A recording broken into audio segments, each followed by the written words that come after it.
your screen once again. For today's return demonstration, I would love to show you the proper procedure of hot and cold application. So, for the introduction, applications of heat and cold are commonly used in the hospitals and homes as therapeutic measures in the hospitals. These measures are carried out at the direction of the physician. Heat and cold applications also serves as comfort measures. Applications of heat and cold are also used in the course of physical medicine as part of a rehabilitation program such as paraffin bath, whirlpool bath, and many more. What is the effect of hot and cold application? Well, physiological changes due to application of heat is first is the vasodilatation, increased capillary permeability, and increased metabolism, increased oxygen requirement. And second is the decreased blood viscosity, increased blood flow, increased lymph flow, increased motility of leukocytes, reduced muscle tensions. Next is physiological changes due to application of cold. Again, it is the vasoconstriction, decreased capillary permeability, increased local metabolism, decreased oxygen requirement, and increased blood viscosity, decreased blood flow, decreased lymph flow, decreased mobility of leukocytes, decreased muscle tension. So,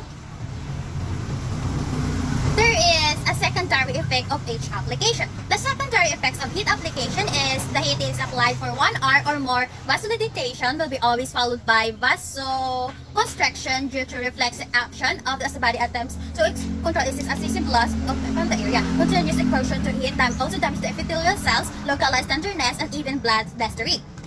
The secondary effects from cold application is the cold application is prolonged. It results in reflex vasodilatation to prevent tissue ischemia, which is because the inability to receive an adequate flow of blood and nutrients in the cells. Initially, the skin appears reddened, followed by bluish purple with lumpiness and a burning type of pain.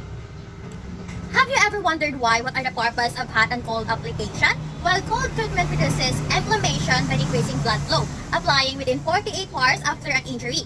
Heat treatment promotes blood flow and helps muscles relax, used for chronic pain. What is the importance of warm and cold application and facilitating the healing of injured patient? So, it flows blood flow and injury and this in turn reduces pain and swelling in the area. Cold therapy is typically used immediately after an injury has occurred to inflammation and facilitates healing. Now, let's go to our first application, which is the hot application or hot water bag application. So, hot water bag application is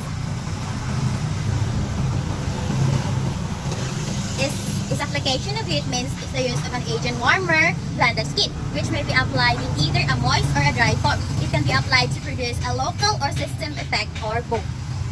So again, for the purpose of hot application, this is to promote circulation, to relieve congestion and reduce edema or inflammation, to increase suppuration, to promote tissue relaxation, to relieve pain, to soften the exudate, to produce warmth and comfort, to stimulate peristalsis, and to dry cause moist water once and burns. Now let's go to the procedure of hot application. The first step that we are going to do is to explain the procedure to the patient to gain the cooperation of the patient.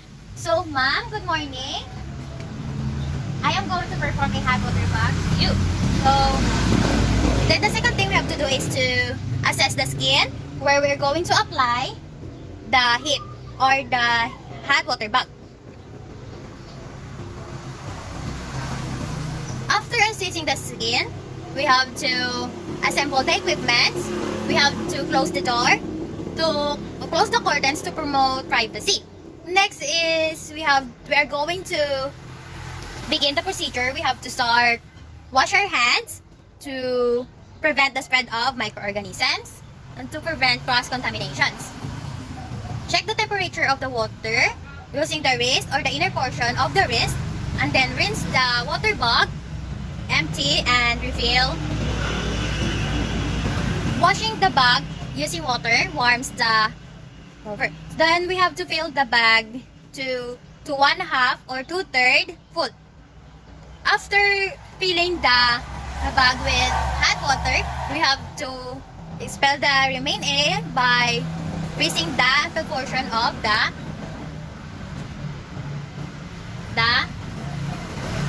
so this is our water bag to prevent the leakage or discomfort of the patient. After that, we have to cover the hot water bag with a towel to prevent the direct contact of the hot water to the skin of the patient.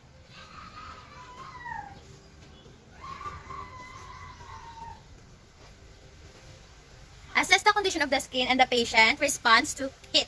Then do not exceed the prescribed length of time, and if the excessive swelling, redness, and pain occurs, discontinue the process or remove the hot water bag. And then maximum therapeutic time of hot water bag is 20 to 30 minutes. Then if time exceeded into or raised to 45 minutes, it can result to vasoconstriction and in congestion. After the removal, remove the patient's response and we have to discard the equipment properly. And lastly, we have to wash our hands properly to prevent the spread of microorganisms and to deter or prevent the first contamination. That's all. So, like this.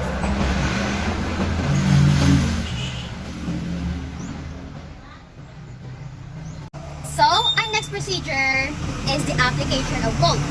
So, the application of cold means using an agent on the skin that is cooler than skin. The application is either moist or dry.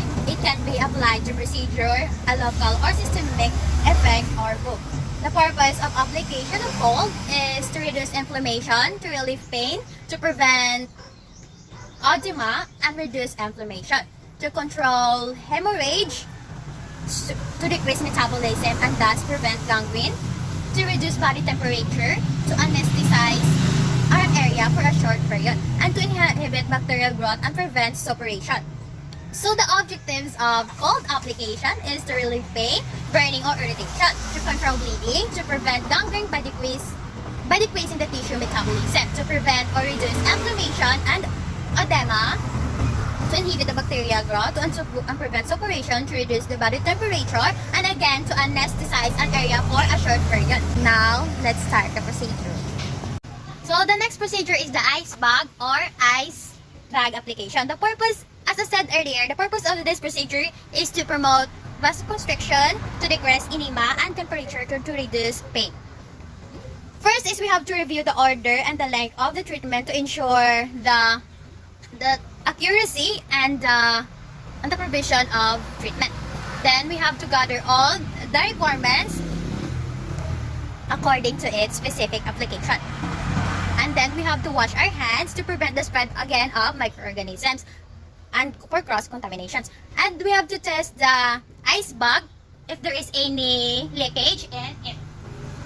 We have to put some water or ice bag inside and close it.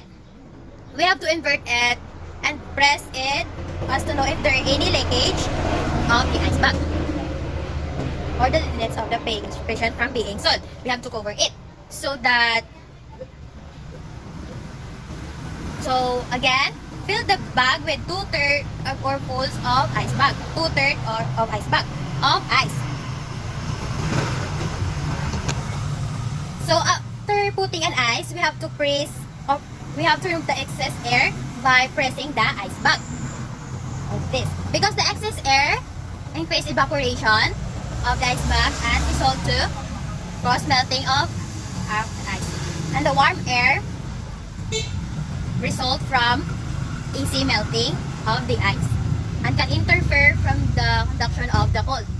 Wipe the excess moisture on the outside of the bag for the evaporation and moisture on the ice bag can stay evaporate and can result to easy melting on the ice. After that, we have to cover the ice bag like this before placing it into the compromised area of our patient, and fold directly to direct application on the skin of the patient. Take the ice bag and bring the ice bag to the room of the patient After entering the room of the patient, we have to identify the patient to check if of the back to prevent the applying of gold. I find ice bag in the wrong client, so that introduce yourself and the patient to reduce the anxiety and introduce the procedure to the patient. Well, ma'am, I am going to have a cold application on your skin. And we have to close the door to have a privacy. Make sure to put the ice bag on the prescribed area for 30 minutes. Longer exposure to the cold of temperature can cause vasoconstriction or hypothermia. Remove ice pack if the cover is in bed. Observe skin if there's bluish purple on the appearance of peeling and dust, because it may decay hypothermia or excess application of cold. Then, remove the ice cap or the ice bag and pulse excess water to the ice in the proper place. Right after we remove the ice cap, we have to thank the patient for giving us warmly cooperation with us. Ma, thank you for the cooperation. And I hope for your faster recovery. And after taking the patient, wash your hands to ensure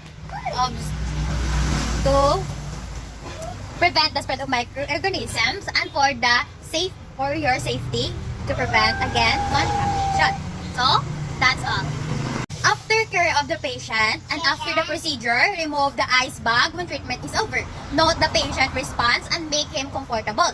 Take all the articles to utility room and remove the cover of the bag. And empty the bag and wash it outside with soap and water. Dry the bag by hanging upside down. When dry, fill it with some air, wipe it and store it in a proper place. Wash the cover of the bag, dry it and put it in a proper place. Wash hands. Record the procedure with date, time, the area to which it is applied, the purpose of application and reaction if any. And last is to observe the patient for its therapeutic effectiveness. So for the conclusion of our procedure, heat and cold application serves as comfort measures. Applications of heat and cold are also used in the course of physical medicine as part of rehabilitation program such as paraffin bath, merfolk bath, and EDC. So that would be all for our hand-on-cold application. I hope you learned something. And God bless us all. As always,